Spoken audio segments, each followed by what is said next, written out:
days, Caesar Augustus issued a decree that a census should be taken of the entire Roman world.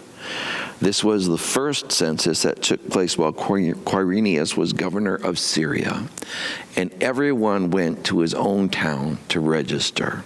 This is the beginning of the story of Jesus in the book of Luke. Mm-hmm. It's an interesting beginning. Yeah. Every Christmas morning, myself or Scott is going to read the Christmas story before gifts are opened. Yeah. Yeah. And we always we use Luke, and we start there. Yeah.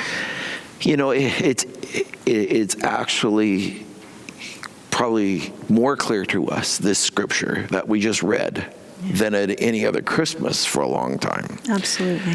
Because right now, I know a lot of you are feeling a lot of frustration about the times we're in. We would say with COVID, but the thing that frustrates us the most is the restrictions and government's moves and invasion. Mm-hmm. And I know a lot of people are feeling that. Mm-hmm. And what that tends to do in life when frustration starts to grow is it's going to really go against your joy. Mm-hmm. Yeah. And so we want to actually theme this thing joy. Yeah. But in the middle, boy, what a connection. In the middle, we want to talk about this frustration element, because it's really kind of like our day. Mm-hmm. And so we're going to talk about that. Joy is amazing. Again, we just reiterate a few things from Sunday. Yeah. The joy of the Lord is our strength. Mm-hmm. There's only one place to find joy, and that's Jesus. That's right. And so we're not talking happiness or happenstance. We're talking joy that is sought out. Yes. And so that's where the wise men story we used is so incredibly important. Absolutely. Hey, ladies, take it away. Absolutely. Yeah, on Sunday you talked about how the wise men followed that light and they had to seek it. And that's an action for us, something we have to work hard for. And I think these times we're in, more than any other that I've personally experienced, really draw out the black and whiteness of that, of how we need to fix our eyes on Jesus in order to keep that joy, how there's so many things vying for our distractions and for our attention, and how it could be more tempting to focus on the news, focus on the headlines or the chitter chatter.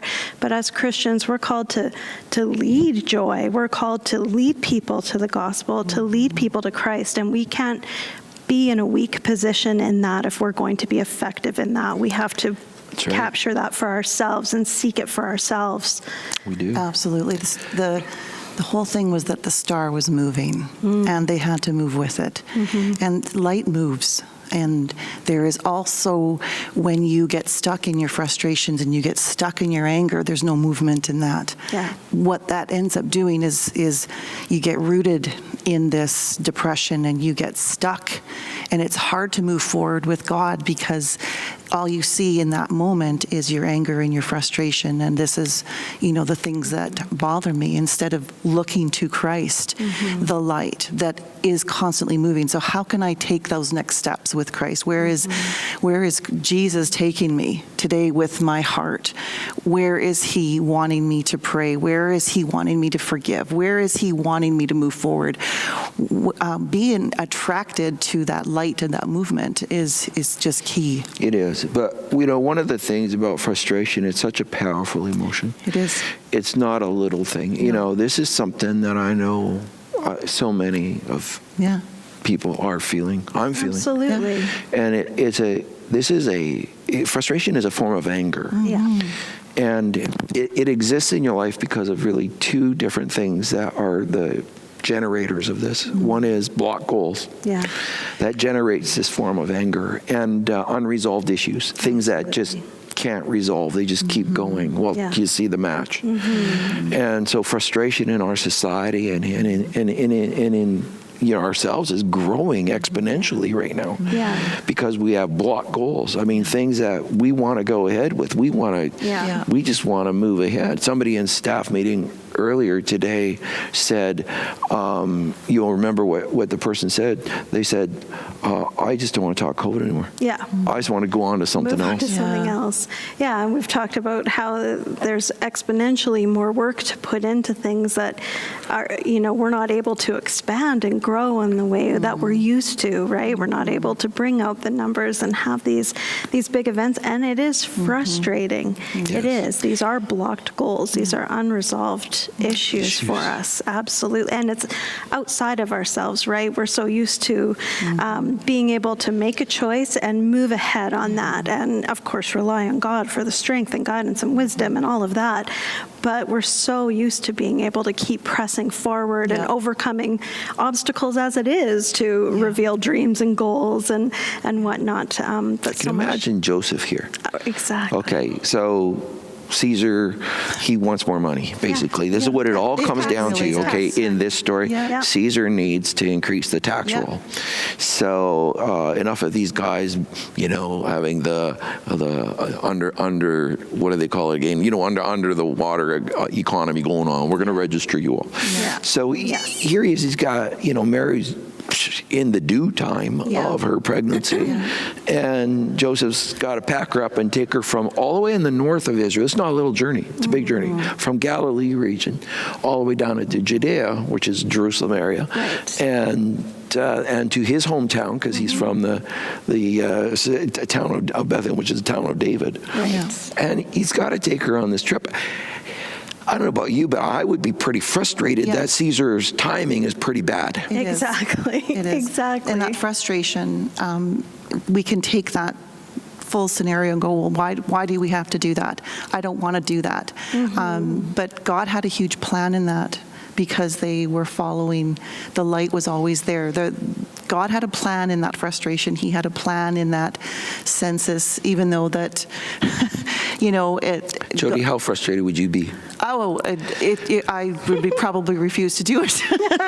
Okay, you're in your due month. Yeah, no, it would be terrible. And Jeff is saying, hey, we're taking a donkey trip. Hop on that donkey. But the thing is you just don't have a choice, and this is the hard part, is that when we're put in a position, when our choice is taken, then that's when our frustration rises. I was saying to you guys last week that I'm actually doing so good, and I'm not feeling any fear or anything, but today I'm feeling frustrated, and I have to give that to God, because I'm actually feeling it. It's because it's come and put me in a position where I don't have a choice, and that's a hard point. That is a hard point, and same with them.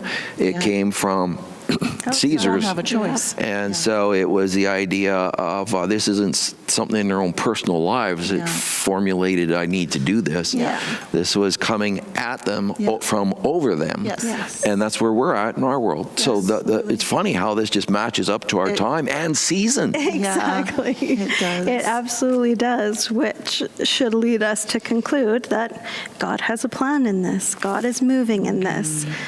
Yeah, God, this is the thing, right? And this is where we go to the wise men thing, and we'll go to the solution category now. Like we've talked, everybody's frustrated. You're frustrated, I'm frustrated, okay? And you know what? I will tell you this. I'm going to have a great Christmas in my home with my family. Yeah. Okay, I'll tell you that right now. But I will also say that as a church, we work with these restrictions. Yes. And we will continue to work with those restrictions. And we will just continue to be creative and re-engineer and reimagine everything we can. And we have such an inventive staff. They're amazing. And we're going to do that. But, joy has got to be a part of this ride, too. Absolutely. Otherwise, I'm turning joy to happiness, and I want the happenstance. Yes. And so joy in here is hard to find because frustration is so powerful. It is. And it comes from out of my control. It's not even in my control. And I hate that part. The wise men, you have said this before, had to travel a long distance. That would have been a very difficult trip. They know what's ahead, and they're doing this with entertaining all of the struggle that this is going to be. Same with Joseph and Mary on the donkey. There's times in life where things happen that you ought to keep, as you've said, keep moving forward. You got to keep following the light and trust that, look, at the end point, there is this amazing thing. Yeah. And that's what they all had in mind, these ones that we see. Yeah, they weren't working on feelings, because feelings would dictate, oh, this is too exhausting and we're quite comfortable, or, there might be curiosity there or excitement or anticipation, but also exhaustion and this is going to be so uncomfortable. But we can't operate on feelings in this situation, nor could they.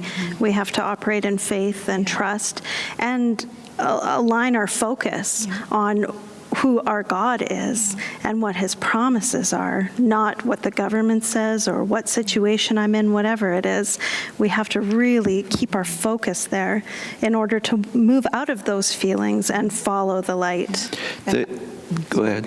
When you choose to follow the light and actually do it, it's a wonderful thing to look back at your life and go, I'm just so glad I did that. I would say to you as we wind this up, look, there's journeys in life where you don't have control of much. Yeah. Sometimes that's personal relationships and control's been taken away from you. Sometimes that's going to be where the government is invasive. Sometimes it's going to be, in your life where you just, outside forces have come to bear. But frustration is only an emotion that really doesn't get you anywhere good. Yeah. And it's going to drain you. And so it's going to happen. I'm frustrated today. But what do we do? Somehow you do have to have this end point that there's an end to this. But it must not be the end to just what Caesar's saying. It has to be a Jesus moment for there to be joy. It's not about you getting the right happenstance with government or the spouse, or this is about you finding Jesus and joy at the same time. These guys went on a big journey to find Jesus, the wise men, and they did find him. And when they found him, the joy was exponential. In that exponential joy, they could look back as the view has been brought and say, this was worth it. You know what? It was tough. It was hard. But Jesus did something. Jesus did something. And it's not even just an outcome, it's a person. And Jesus wants you to find him in the midst of this, whatever the area of frustration is the most for you. Find Jesus. Because it's in finding him.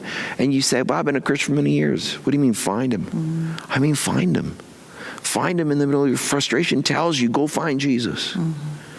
Go find him, because he's there. Somehow he's in that captivity. Somehow he's in that bad circumstance. Sometimes he's somehow in that hopeless situation. Somewhere there's this manger. Find him and you find joy. That's where frustration will be dealt with. Find him. I encourage you to do so. Follow, seek, find. And here's what you do. Worship. Merry Christmas.